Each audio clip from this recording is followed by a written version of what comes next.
আসসালামু আলাইকুম dear viewers. এটা হচ্ছে আমার ছোট্ট একটা ছাদ কৃষি। এখানে বেগুন গাছ রয়েছে 2টা, তারপরে একটা পেয়ারা চারা। এরপরে দেখেন এখানে বেশ বড় একটা ড্রাগনের চারা রয়েছে। এটা অনেক ছোট লাগিয়েছিলাম তাহমিদ সে কুমড়া নিয়ে আসছে। তো যাই হোক, এই যে ছোট পেয়ারা চারাটা এটা আমি গত সপ্তাহে লাগিয়েছি। মূলত এই চারাটা নার্সারি থেকে মাধবী পেয়ারা বলে এটা আমাদেরকে দিয়েছে। আগ্রহ করার মূল কারণ হচ্ছে এই যে দেখেন ছোট ছোট দুটো পেয়ারা রয়েছে।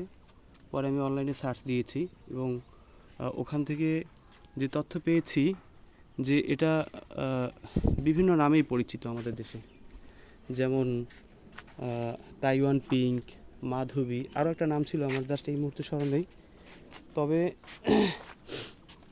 আশা রাখি ভালো হবে এবং খেতে সুস্বাদু হবে। ভিডিও থেকে যেটা পেলাম তাদের মত অনুযায়ী, এবং আমরা পরবর্তীতে ইনশাল্লাহ এই চারার আপডেট দেব যে কী অবস্থা, পেয়ারা কতটুকু হয়েছে এবং খেতে মিষ্টি হচ্ছে কিনা, হবে কিনা এগুলো। আর এখানে আর একটা গাছ রয়েছে, এটা হচ্ছে আমার সবচেয়ে বেশি প্রিয় এই জন্য কারণ হচ্ছে বাসার সবাই এই সবজিটা খেতে পছন্দ করে। এটা হচ্ছে কাঁকরোল এখন পর্যন্ত ফুল আসে নাই, বাট আশা করি